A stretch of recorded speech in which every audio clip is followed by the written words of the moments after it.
provient d'où? Ça provient d'où? Ça provient d'où? Ça provient d'où? Elle salit tout. Oui, mais comment la laver, hein? Comment la laver? Chaque bloc, ça. 3, 4, 5, 6, 13 traits. Comme ça, consiste un trait au carré.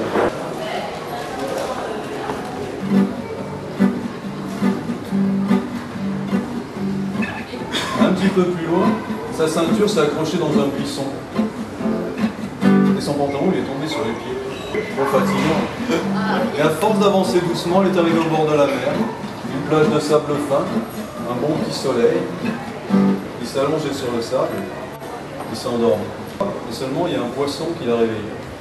Il a dit « Eh vite, remets-moi dans l'eau, vite, en échange, tu auras une formule magique. » Il a regardé. Effectivement, sur le sable, c'était un petit poisson argentique qui dandinait, qui se tortillait. Ils ont survolé des montagnes, des villages, des... Ah, cette ambassadrice de la mer. Et ce fut à l'abri du vent et des hommes, dans la niche naturelle d'un énorme rocher, une joyeuse et pittoresque réunion. Grappillons oubliés comme un plaisir dans les vignes, par des vendangeurs précis.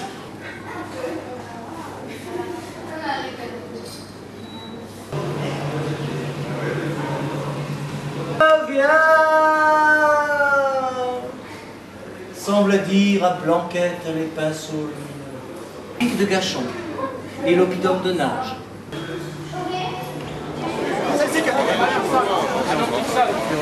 L'oculaire est mal réglé. On tourne l'oculaire. Non. Attention, celle-là. Ah, on nettoie. Là. Celle-ci, capitaine, je viens de la lustrer à l'instant. Ah oui, oui, c'est mieux, beaucoup mieux.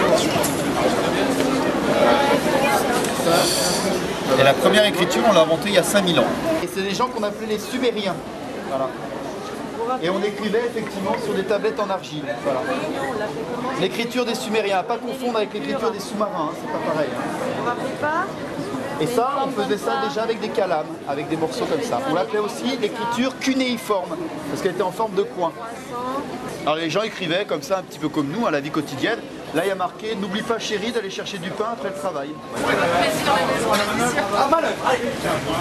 Manœuvre. Attention, pas mort. Attention. Oh là, regardez. Je l'ai dans l'œil, hein. Voilà. En avant, toutes.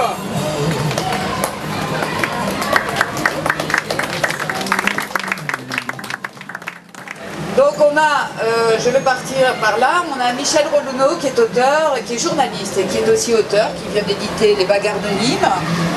On a juste à côté Nicolas Vidal, directeur éditorial, rédacteur en chef de BSC News Magazine, l'un des premiers journaux en ligne.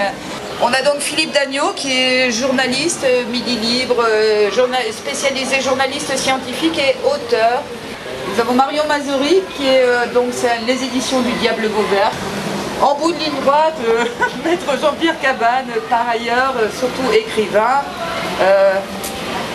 La librairie Siloé Biblica, qui donnera donc le contre-écho, c'est-à-dire que ce sont les libraires qui font quand même l'interface avec les lecteurs et c'est une dimension importante.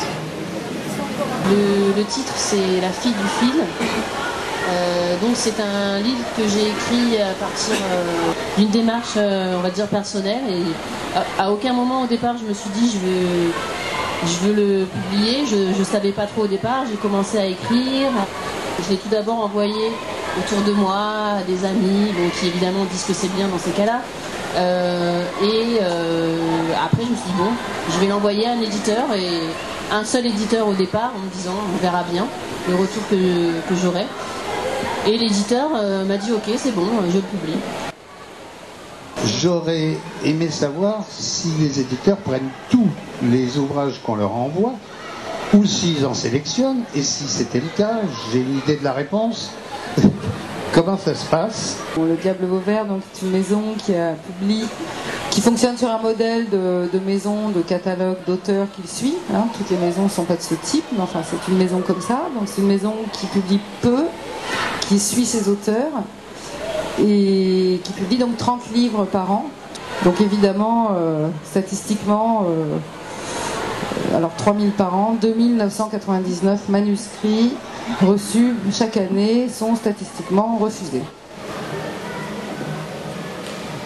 L'année dernière, il y a tout juste un an, j'ai envoyé à 12 éditeurs parisiens. Pour l'instant, il y en a 4 qui m'ont répondu.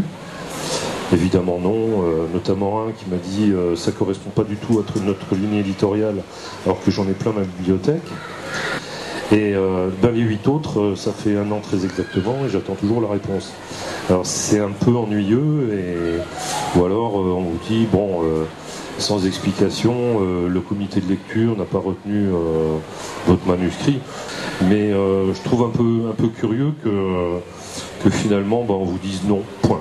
Par contre, effectivement, dès qu'on a le malheur de commencer à donner un début d'explication à un refus, on rentre dans des histoires abracadabrantes qui finissent toujours en fâcherie. Toujours. On a pris des gros risques. On a par exemple pris le risque en pleine crise financière, dans 18 mois sans trésorerie, sans banquier, sans rien. C'est vrai que je me suis dit qu'il fallait calmer un petit peu sur les livres pas rentables.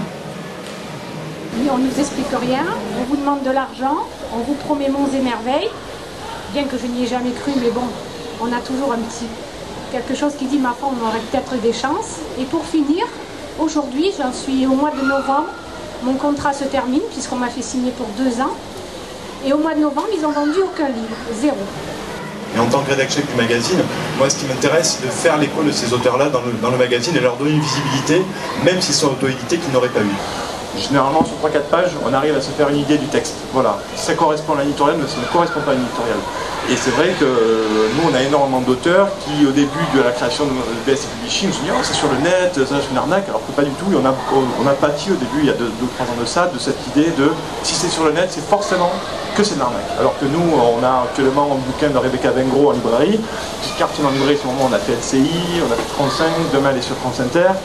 Rebecca Vengro, elle fait partie du vaste bataillon des auteurs inconnus de la littérature française.